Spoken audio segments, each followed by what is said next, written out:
Well, hello everybody. Happy Friday. Welcome to Aquarius Rising Africa.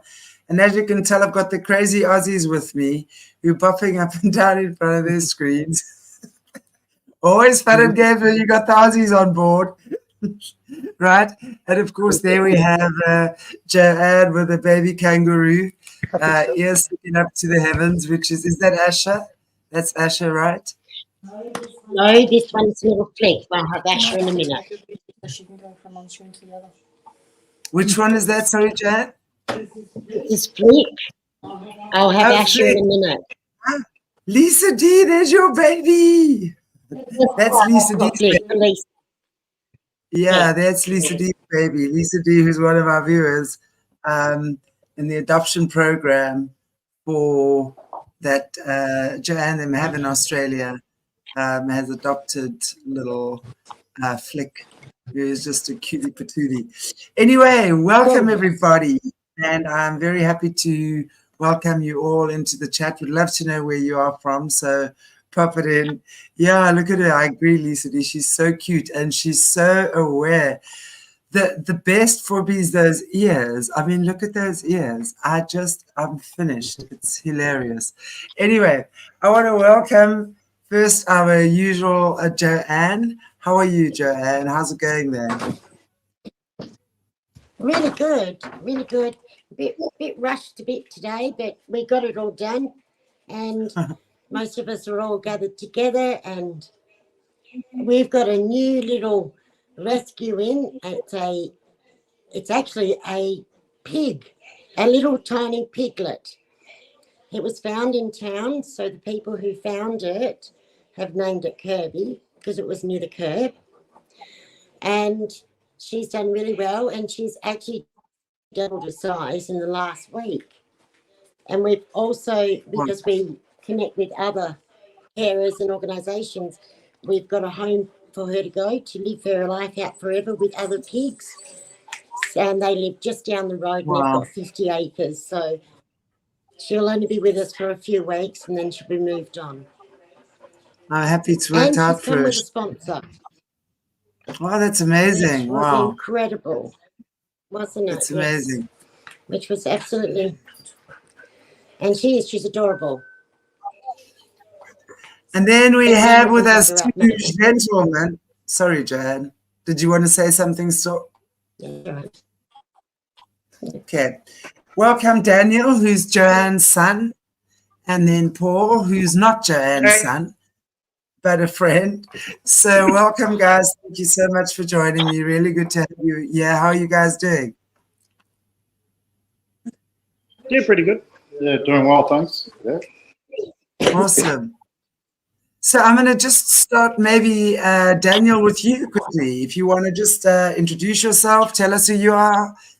And yeah, what do you have to do, not to do, but what's your role, if you will, in the whole animal sanctuary and with the new babies and all of that? So I'd love to hear more from you. Well, I'm Daniel, Joanne's son, and I do a lot of the same stuff that Joanne does herself with the babies. You know, help raise them from little until they become bigger and hopping around and you run around with them. So in a nutshell, okay, I'll get into more depth with you later, but maybe Paul, you can introduce yourself to us as well and let us know how you fit into the puzzle. G'day, yeah. I'm Paul. I met Joanna. It was about 4 months ago, and she had a roo here named Sai, and so he was injured, and I was about I brought my parents out here to see the roos and see the wildlife park, see how all that was going. And this time I was out. Joanna mentioned the side. He wasn't very happy, sort of thing, and asked me if I could go and sort of have a talk to him.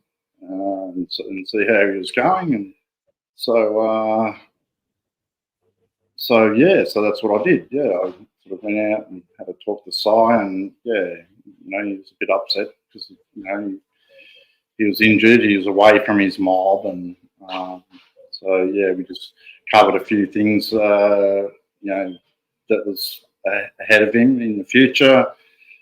Some of the options that he had, and just expressed, the love, let him know about Mother, Mother Earth, and so yeah, and he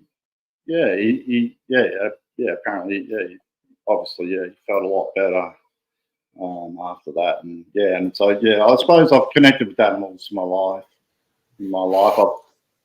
I grew up on a hobby farm, and sort of a self-sufficient sort of hobby farm. So so that's I've always had animals in my life, and I've always connected with roos, especially because there's a lot of roos where you had to be aware of the roos and the various mobs, so you didn't hit them in your car and things like that. Yeah, there's a lot of I know there's a lot of issues around and I know obviously that's why the little ones come to the sanctuary, because they lose their mothers, obviously through hunting and through reckless driving, I guess, and I guess an abundance of other reasons as well. But it's great to see what you guys are doing. Okay, well, Jordan has just joined us. So, Jordan. Hello. Hi. Would you like to tell us a little bit about yourself and how you fit into the equation? Yeah. Well, my full name is obviously in the thing, so I won't say that out loud. But I grew up in Western Australia for most of my life, and my mum got me into this business through having Joe as a client, and I've always been around animals for most of my childhood, and even now still around a lot of animals. So it's been an interesting experience working with Joe over the past year, and despite struggles, it's been a good experience through and through. So how do you find working with the kangaroos? Do you find there's anything maybe specifically different or unique? Let's more call it unique. To working with, because I was just saying earlier before you joined that up until quite recently, the kangaroos were actually considered to be cryptids because they weren't seen very often. Yeah. So it's obviously a very unusual species. So do you find there to be anything unusual about them or unique specifically? A lot with the Australian wildlife. They're all quite interesting. They aren't really seen around other parts of the world, and I find people can just find that all animals there are a bit strange, and kangaroos are definitely one of them. Like, they kind of like giant dinosaur deers or rabbits. So of course people would be intimidated by It's them. like a man standing on the back legs. When terrifying. it's standing on the back leg and it's holding your dog, threatening to, I don't know, do what with the guy's dog. I've seen those videos. Oh, yeah. Especially when they're fully grown, they're quiet. Oof. Yeah, it's quite, they're quite incredible. Yeah, wow. Thank you. I'm just going to, Joanne, maybe I'll put you on mute just now because there is background noise. So if you can just put yourself back on again. Yeah, sorry. Yeah, I'll do that. Yeah. No, Joanne.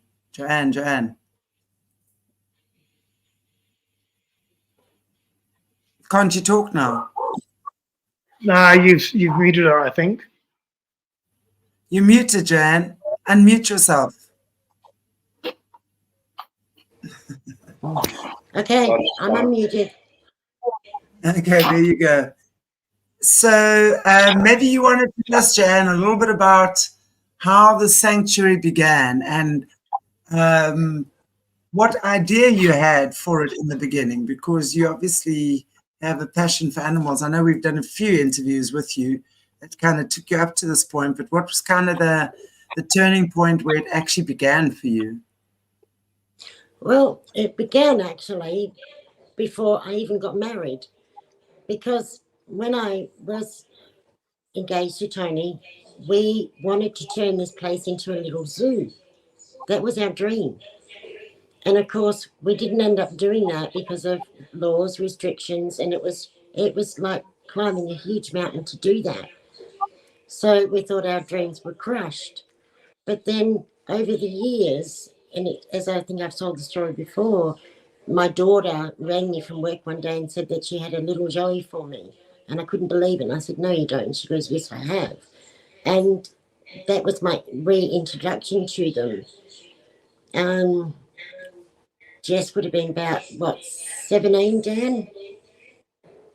At that stage. Yeah, I think Jess was about 16, 17, yeah, because she was working down at the But you recall when you were younger and Jess was in the pram, I would have Jessica in the pram, you walking beside her, and a Joey or two in the undercarriage when we went shopping.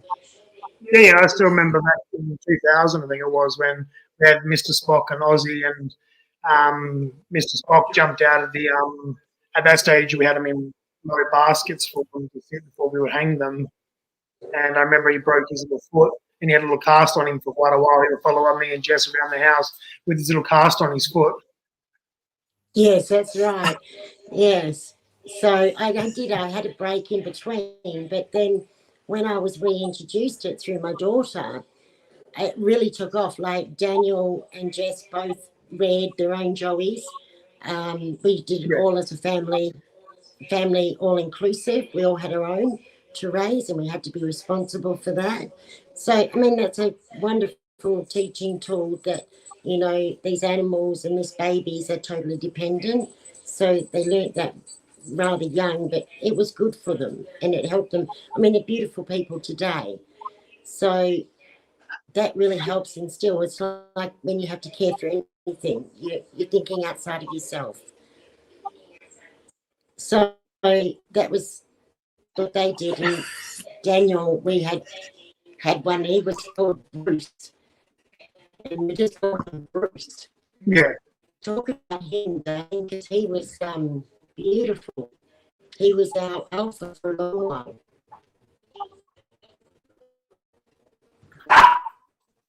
Gosh, the internet is so bad. I don't know if it's me or you, but anyway, I missed that last bit. I had to just put that. I think it's lagging. Sorry, I just had to put that that comment up, which I thought was quite funny. Are there any guys in Australia known called Joey? I mean, that must be quite interesting, you know. But yeah. Anyway, so Joanne, what is your intention going forward? You know, moving forward with your sanctuary. Well, I wanted to say basically bringing in animals wild and helping breed and rehabilitate. And I really enjoy working more with animals, communicating with animals, consulting with animals, helping. Okay, sorry, I'm not. I just. Side of it. Is it me that can't hear, or is it my internet, or is Joanne's internet breaking up? Can somebody just give me the heads up? Because if it's mine, it's fine.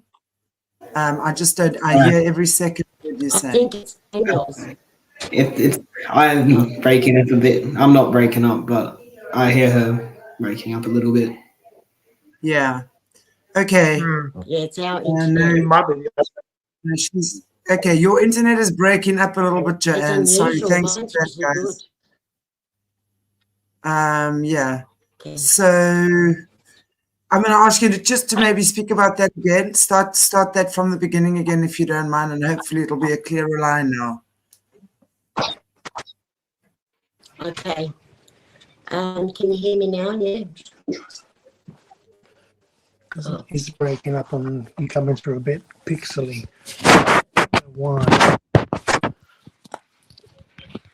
Oh.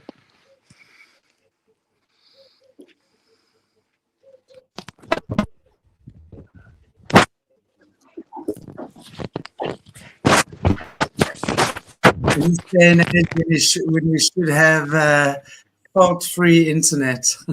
when we're considering actually how much technology is available on this planet, we should be able to have fault-free internet. Okay, carry on, Jan. Sorry. Okay. What I'd like to do going forward is still rescue and bring in these joeys or any other animal that's needs rescuing, work more in conjunction with other organisations so we can keep having the flow come through here at Home Farm. And I'd also like to be able to teach and to interact more with animals and help others interact with animals and just get a team that just works for this purpose and give it back to those and help them with their healing, because being a part of here is healing. There's an energy here that we all feel. Paul can attest to that. So can most other people. So I really want to grow it on those bases so that it's more community and others can be involved and they can experience some love and peace and work with these beautiful animals, no matter what they are. We love our kangaroos and our joeys, but we do also love anything else, like our little pig that came in, you know, and she needs that love as well. So I'd like to expand it on that front. Yeah, exactly. Did you get most of that? Oh, good. Yes, no, I could hear that. Thank you. I could hear that. So part of our journey forward, and I'm super excited actually to talk about that, is that we're actually going to start doing actually animal communication with you guys. So that for me is really an amazing joy. It really is. Because animal communication, you know, we understand that we are all part of God's creation. And God gives us tools and abilities at these times. And how we use them is obviously dependent on the outcome we're going to get, right? So when we use them in alignment with our divine creator, then we have the most incredible experiences with animals. I always say, you know, you cannot talk or communicate with an animal on a conscious level in the way that we do if you do not have complete love for an animal. So there has to be love for an animal. So I'm going to ask you guys, Daniel and Paul, they're sitting in the corner. How do you guys feel about the next steps that we're going to be taking in terms of like literally consciously communicating with animals? How do you guys feel about that? And especially with the joeys. I mean, that's so cool. No, really good. I mean, it'd be fun to try and figure out better what they're saying and what they're thinking half the time, other than just feed me or love me. Cuddles.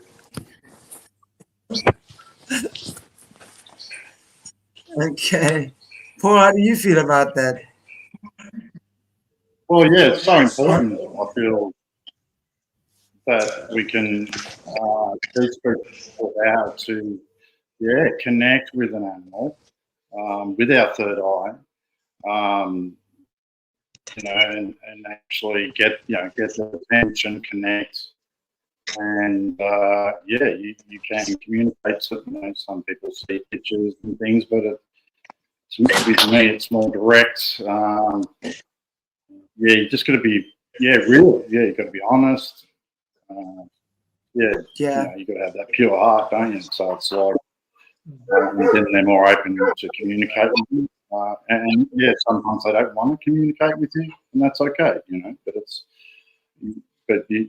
All you can do is open your heart up and connect. And if they want to talk, they will, you know. And so you get. I think it's so true what you said, you know. If they don't want to communicate with you, they won't. And that's so true, because I've come across animals in my time as well.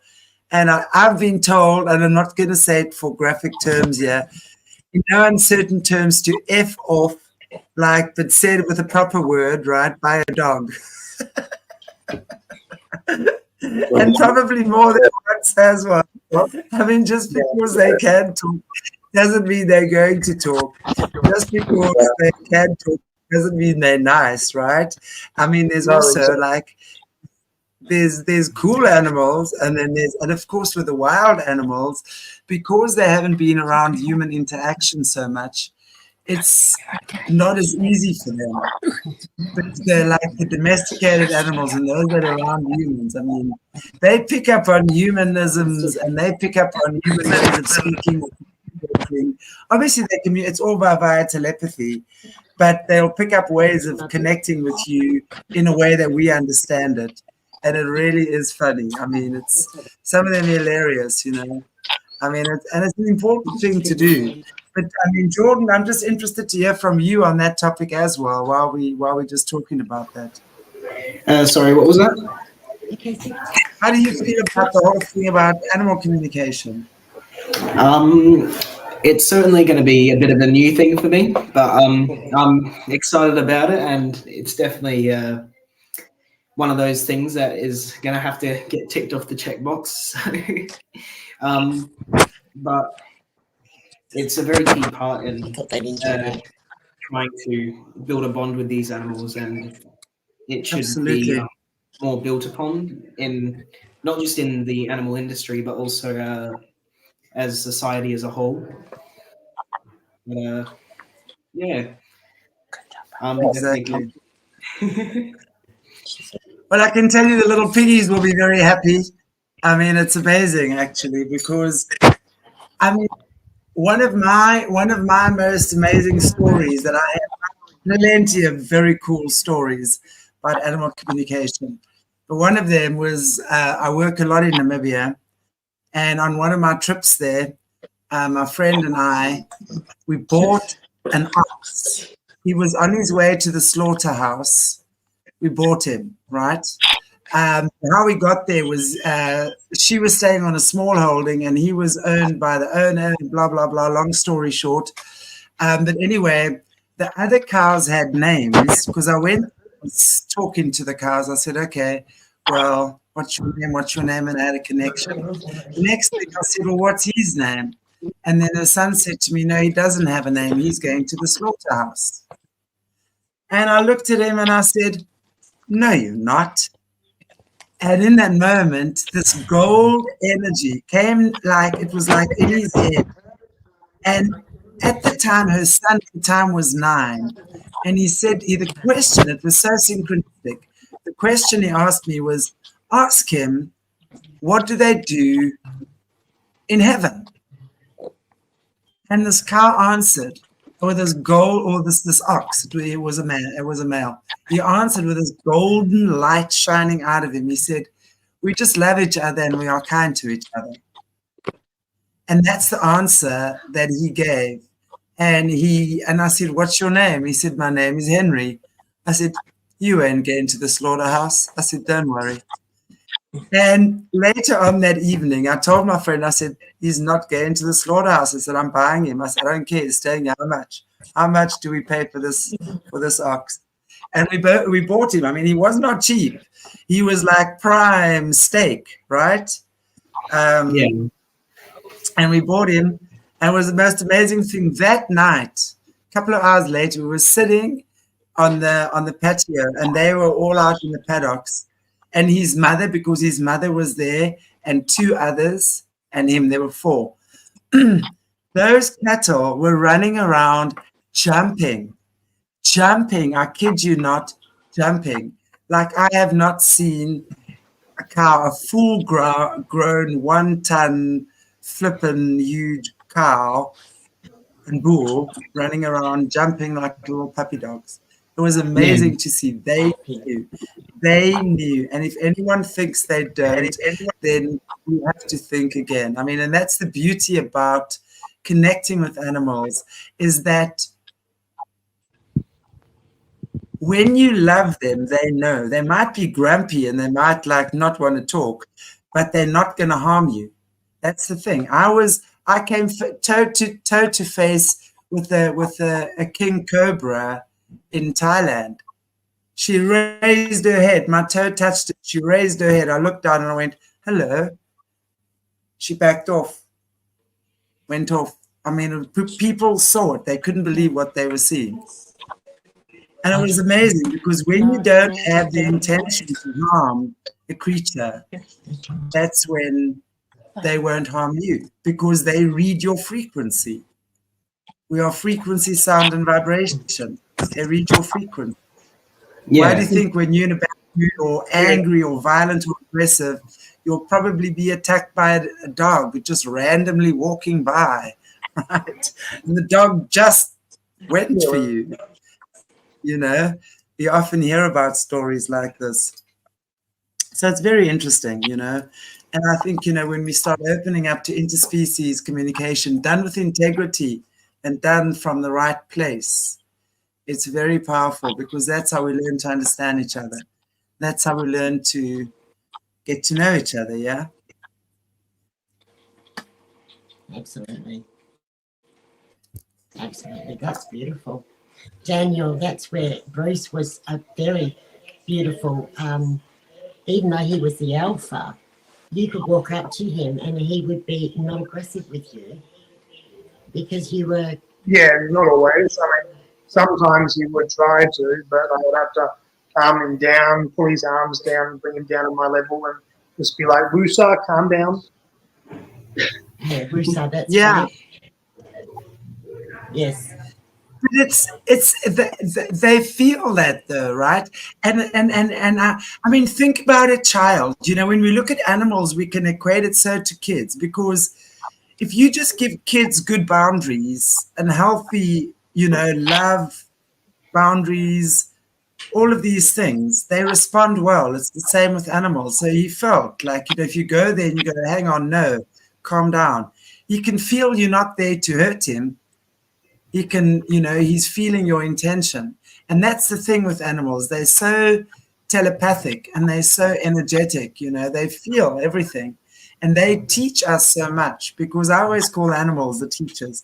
Whenever I've done an animal communication workshop, I would say, right, who are our teachers today? And then we'd have dogs, we would have horses, whatever. I've worked with so many horses. I would go to the horse stables and I would work with the horses there. And I tell you, what people do to horses, man, it's tragic. I hate it. SPCA, where you go to all these cats and dogs and just sitting there in their little cages. It's tragic, man. And people just coming to drop their animals off. I'm like, are you mad? Are you mad? How do you do that? That animal never recovers, never recovers. When you give their puppies away, when you breed with them just to give their children away, they will know each and every one of the litter they had. They can have 10 litters, they'll remember them all. It's amazing. Yeah. I think it's amazing. It's disgusting, isn't it, what humans do? I think it's really about educating. You know, we've been so dumbed down. We really have, you know, I mean, if you just think about how the human race has been under attack. You know, there have been those that have wanted to help us and elevate us, and there have been those that have wanted to break us down and destroy us. So we really in such a confused state. And this is just part of realigning our energies back with our creator, in my opinion. We all come from the same creator. So when we do this, you know, we align with that. That's so true. The animals teach us that they tend to have a better moral compass than a lot of people, you know. Much better. Incredibly healing. Yeah, as incredibly healing. Linda says, if I was in Australia, I would. He's lovely. He's so cute.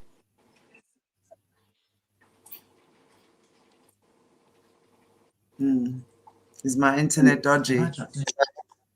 Yeah, you cut out a bit there, Shanti. Ah, it was okay. Yeah, I can see it was a bit dodgy. I was just asking you if the pig is a little girl. Is it a female? Well, we Yes, think it It's is. a little girl. We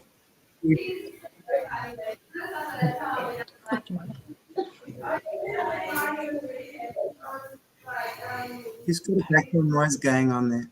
Okay, sorry, I'm just trying to figure out the sound. Sound is not great today. Sorry, guys, but we'll figure it out. Too. Yeah, all good. Not sure where All that good. background noise is coming from. It's probably me. I've got family over. All right. Okay. Well, let me, guys, I want to ask you as well. You know, again, I'm going to sit with Paul and Daniel. What has been your roles, Daniel, especially? I mean, I know you kind of covered it very briefly. You iced over it earlier on, but maybe you can give us a little bit more in-depth understanding of what happens there. You know, how do you have what's your daily day like? What do you guys do? What do you? Well, when I was always here helping all the time, and that it would be like, you know, say we had Mum got like 3 or 4 Joeys, as she stated before. Like me and my sister both would have help raise one. We'll dedicate ourselves to raising one of the Joeys. So I mean, I raised Bruce, Natasha, and I do forget one of the later ones' names because I don't know. I've sort of helped Mum with a bit of helping bring up Taylor, and I can't remember the other little girl's name that's outside in the pen anymore. Thumbelina, I think it might have been. Thumbelina, but there was Willow as well. Yeah, so pretty much just basic, you know, whatever needed doing. We have a little area set up inside for them, so you know we have to get them fresh woolly bush all the time for them to munch on when they're up to that stage. But usually it's like bottle time. Give them their feeds, clean their bums, give them loves and cuddles, spend the time with them because they really do need that time spent with them because they're just like little babies. How do you feel having them has affected you personally? On like let's talk on a healing level, because we know that animals are so healing. Have you ever felt like that? You know, you've really had some kind of significant, not necessarily a moment, but if there has been, fantastic, or if it's just been they're so part of your life that you can't maybe imagine life without them. Do you know what I'm saying? When it comes to definitely. I mean, I still remember there was a time when Bruce was still quite young. I think I was sick with some sort of cold or whatnot. So I was in my room, rugged up. He was rugged up. He was quite large at that stage. He's not like the size that Mum's got now in her hand. He was able to hop around and be inside, outside. But he would just hop in, lay next to me in bed and snuggle up. I mean, I was sick, wasn't feeling well, so I'm going to come hang out with Dad. And what about when you had your foot broken, Daniel? Yeah. Because you had one then, I think. Yeah, it was the same thing. I mean, it was something. I mean, I couldn't move too much with my foot being broken, so therefore I always had a little mate with me. You know, just being able to give love and attention to and talk to and whatnot. When it was just me alone home because I couldn't go anywhere. And you had Mamaz at the same time, remember? Oh yeah, forget about Mamaz. Yeah, for a while there I had a little goat as well. That little bush goat. So she was only say, there's the camera. So about this tall by that tall. So just little tiny little mountain goat from up in the hills, and she would follow me everywhere. And she would sleep in a little bed at night next to my bed with the kangaroo sleeping above it. And then we'd have to be careful with like the fire on during winter at night because she would get so close to it that she'd start singeing her fur off because she just wanted to get to that warmth. Wow. Wow. Wow. It's amazing. They become so part of one's family, so attached. Again, it brings to my mind as a kid. We had, my parents had a lot of horses and things, and the main stallion, of course, couldn't be with all the other horses because, of course, would just go mad. So he had his huge paddock right next to our lawn, which was next to our barbecue area. So every Sunday as a family, I mean, we used to have barbecue, it was all we did. And he was always there, head over the fence. part of the Well, that makes me think conversation, of, you know, first eating. Oh, I'm back. And Katie Sorry, I Willow, think that's mine. she was amazing. Yeah, Katie Willow was amazing. That little girl, I used to sit at the table to have my dinner, and I'd have my salad and everything on Sure, this plate. internet's not good. And she was standing right next to me, and she would pick what she wanted out of the salad. She was just part of the family. She really was, this one. oh, yeah, she was. Yep, and she got scared. We wouldn't have to look far. We'd just have to find, like, go to my room, and she'd be under the covers hiding.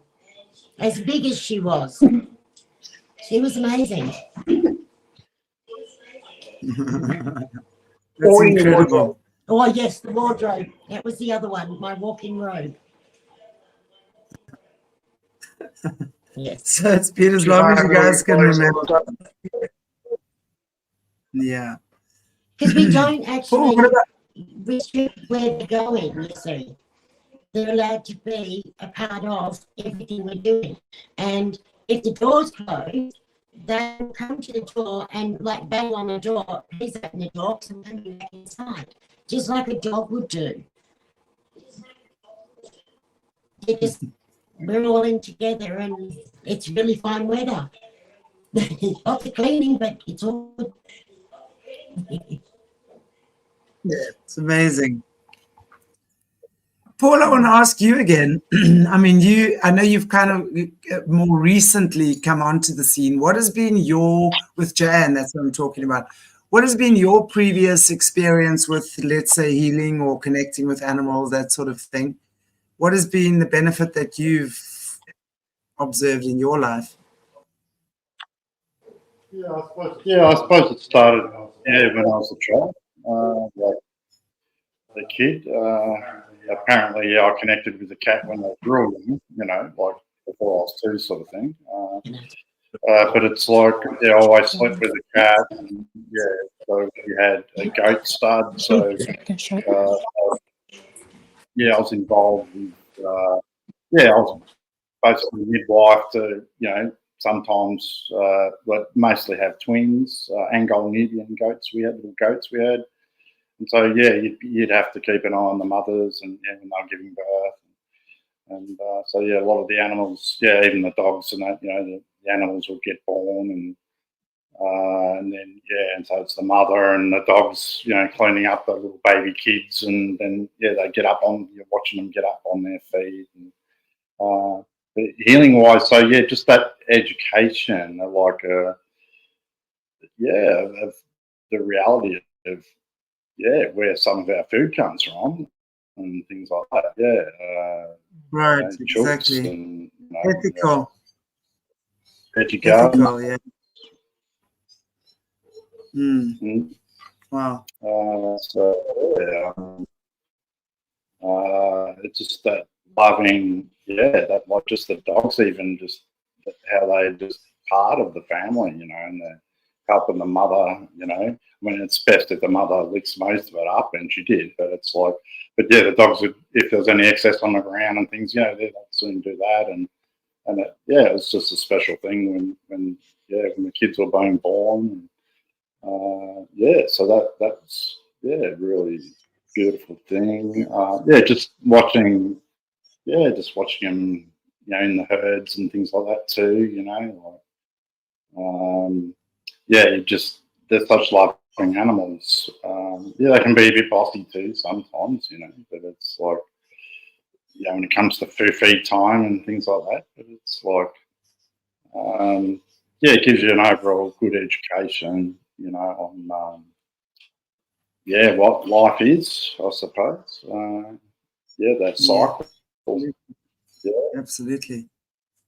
Wow. Thank you. Jordan, from your side, what have you gained, I mean, just in the time that you've been there, and what is it you want from this, just from your own personal experience? Well, what I really want is just to kind of just connect with most animals. It's like I'm not entirely sure what I want, but I know I want to work with animals since you know, just being surrounded by them just makes me. I've never really liked hanging out with people. I like staying at home and just relaxing.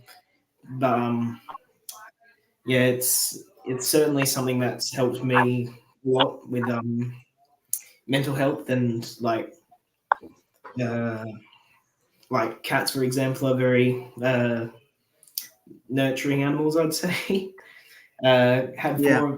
four of them, and they've always been there for most of my life. So but with the ruse, it's definitely been a bit more of a different experience, but it's been a good one at that. And I am happy to keep on going with it and experience with more animals as much as I can. It's amazing. To build, yeah. I'm very happy your cat's nurturing. Mine are very, very snobbish. We nearly lost one last night, actually. We nearly lost one of them to the greyhound 2 doors down, but luckily he came back home.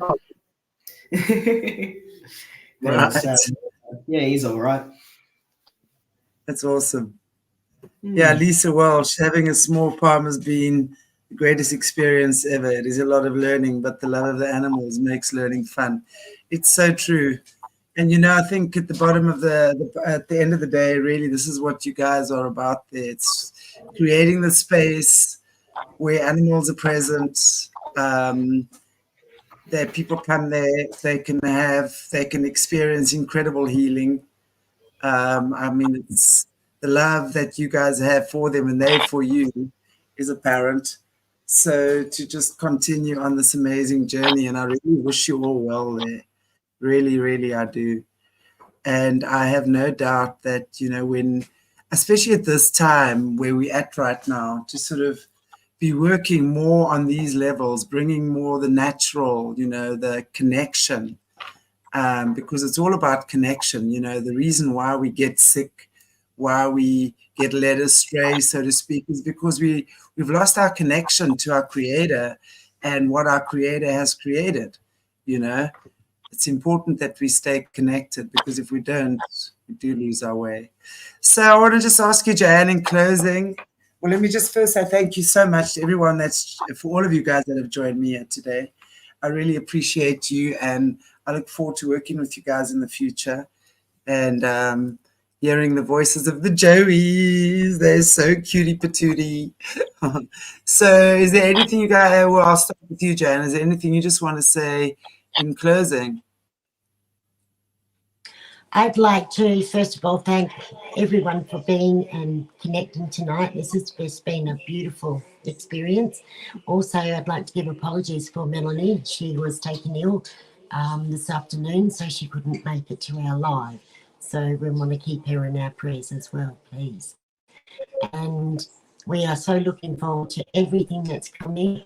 And thank you again, precious Chantelle, for giving us this voice and this way to connect with others. And I want to thank all the sponsors, and I'll let you know that all of these babies are all doing so much better because of your help financially, and also the love that they feel across all the distance there is, because they know it and they listen to Chantelle's voice, they know Chantelle's voice, and they all respond, which is so precious. And you are, Chantelle. And thank you. I love that. I think it's so. I just love the fact that when I have my voice come on your YouTube, the little ruse ears go up. That's probably why I love their ears so much. Oh, that's so cute. Yeah. Thank you, Joanne. And just give them a hug from me. Neil and Daniel, is there anything you guys would just like to say in closing? I mean, Paul, sorry, Paul, not Neil, Paul. All good. Yeah, Yeah, much appreciated the opportunity to be here this evening, and yeah, so yeah, it's about love, about sharing love, and yeah, and it is actually simple, so. And, so yeah, appreciate much love and appreciation to everyone. Thank you. Well, yeah, Daniel, thank you for the chance and able to learn some more about communicating with animals, because it's all, with all my background and understanding and all the years I've spent with the animals, I mean, I've got a fair idea, but there's always more to learn, and it's going to be really exciting, and I appreciate the opportunity to give it a go and find out. Yeah. love it. You're going to hear their voices, and they all sound different. Some of them even put on foreign accents. That's what they I think hear. that's my dog at the moment. It's like, it depends what they hear. Think about a parrot, right? Think about these birds that talk. They'll ape you, they mimic you, right? So think about what happens energetically as well. So the average animal, unless you're a bird, right, can't speak like with a human voice. Some birds, but when they telepath with you, they will mimic certain voices, and especially if they hear a lot of them on TV. You want to hear some dogs mimic famous people on TV? I'm like, what are you talking about? No, they watch that. Then they'll tell me, they'll show me they watch that show on TV. It's hilarious, and then they'll mimic the accents. Anyway, Jordan, anything in closing from you? Just thank you for the opportunity to be here and to talk to you. This is definitely something new. Sorry it took me a bit to get in here. But I'm glad you got in. I'm glad you got in. Thank you. Yeah. Oh, it's always a struggle. And I'm excited to, despite my age being quite different from everyone else's, I am still excited to interact with everybody here and get to know you all a bit more. As we are you, and don't worry about age. Age is just a number, really. At the end of the day, it's just the amount of years that you've been in Earth in this body. So appreciate you all. Thank you so much for joining me. And yeah, I look forward to the journey with you doing animal communication. We're going to be starting that very, very soon. It's about an 8-week. We'll probably take about an 8-week journey every week, integrating more and more. And I'm looking forward to that. I've no doubt that it'll be it's like the next step. You guys are so doing it so much anyway, just by being there, by nature, you connecting with them, but it's almost like on a more conscious level. It's just like the third eye popping open and just allowing for us to use our God-given beautiful gifts. And I look forward to that. So thank you guys, and thank you so much to everyone that's watching. Look forward to seeing where this journey goes. Next thing we'll be having little kangaroos hopping all over the moon instead of the cows. You never know. Anything's possible in bloody Australia. Crazy. Well, I know where the portals are now. Yeah, you better find that portal. Otherwise, I might just come crashing through the firmament or something. No, we've already found them. We're all good. You've already found them. You better give me coordinates, babe. You better give me coordinates. We're going to. We are going to. Promise. For sure. Take care, everybody. God bless you all. Have a beautiful weekend. Bye-bye.